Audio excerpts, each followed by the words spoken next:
Bienvenue sur la chaîne Santé et Bien-être, pensez à vous abonner pour recevoir les nouvelles vidéos.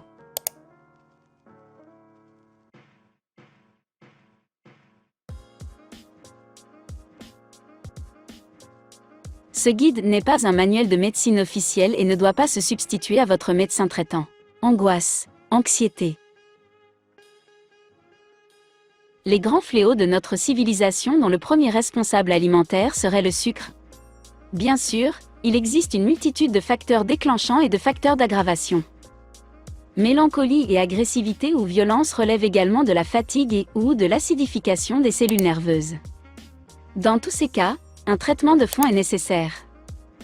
Il est très possible de se soigner avec les médecines naturelles, en commençant par transformer la nutrition, puis en pratiquant détente, bain, sophrologie, marche, nature, quelques recettes d'aromathérapie.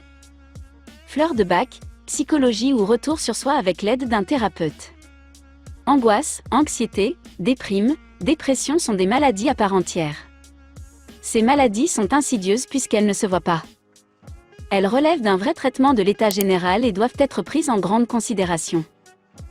Traitement d'urgence.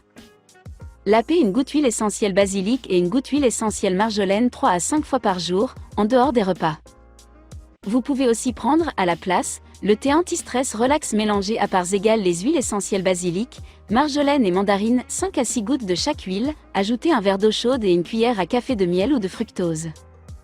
Faites une friction matin et soir avec 20 gouttes de composition N-neurone sur le plexus solaire, la nuque, la base de la colonne vertébrale et la plante des pieds. Le soir, faites cette friction 2 fois, avant le dîner et avant le coucher. Prenez une purée d'ortie crue, au moment de la crise, pour stopper radicalement les idées noires dans les 20 minutes qui suivent. Qu'on se le dise, c'est un remède de grand-mère tout comme l'huile de ricin. Préparation, ramassez des orties fraîches avec des gants ou sans respirer, passez-les au mixeur, ajoutez huile d'olive, sel et poivre ou une cuillère à café de purée d'amande et dégustez. Ne faites pas cuire les orties. Faites une cure de gélules d'huile de millepertuis ou prenez une demi-cuillère à café d'huile de millepertuis par jour, considéré comme le nouvel antidépresseur. Un lavement libère rapidement les idées noires. L'irrigation colonique est salutaire avec les mêmes effets. De plus en plus de praticiens holistiques la proposent en institut. Faites une purge à l'huile de ricin en période de crise. Traitement de fond. Supprimez sucre, sucreries et tous excitants, café, thé, chocolat. Prenez des jus de légumes en apéritif et aussi souvent que possible dans la journée, ils sont très reminéralisants et constituent une nourriture simple, saine et tonique du système nerveux.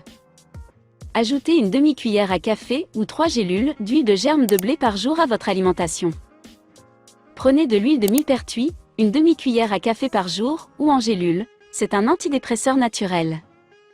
Consommez des aliments le plus crus possible, crudités, graines germées, fruits.